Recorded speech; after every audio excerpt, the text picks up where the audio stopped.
We'll guide you through how to fix a MacBook not connecting or showing on an external monitor. If you find this useful, then consider subscribing and liking the video.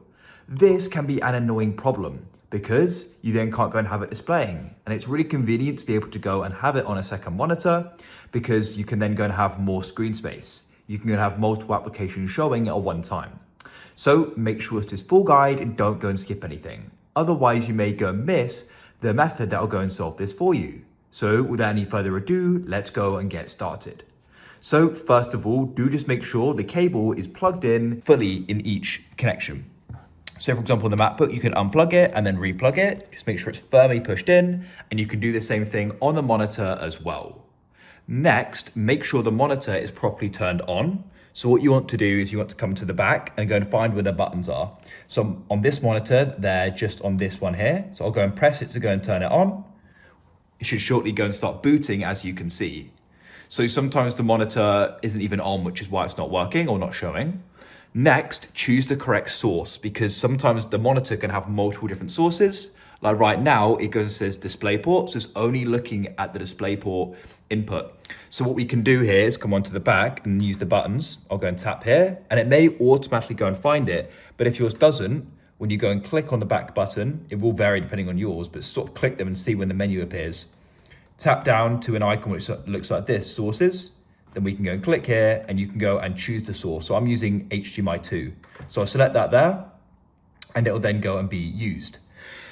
Now, if it still isn't showing and you've got the correct source and the cables are firmly plugged in, what you want to do is come onto the Mac itself.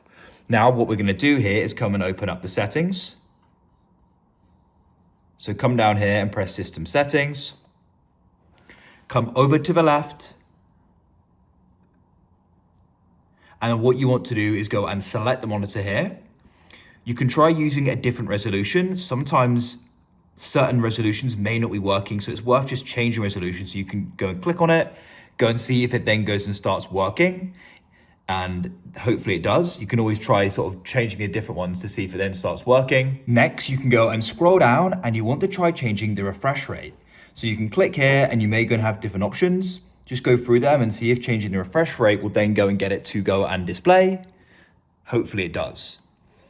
So I'm going to keep it on 60 as that does work for me, and it's the higher the better, but you may need to try lowering it or increasing it to go and get it to go and work. Hopefully it does. Now, if it still isn't working, then what I recommend you do is you go and disconnect it like so, and then try performing a restart. So press the Apple icon in the top left, go down and go and press restart. A restart can often go and fix software problems. It should shortly go and start again, as you can see, and it will go and boot.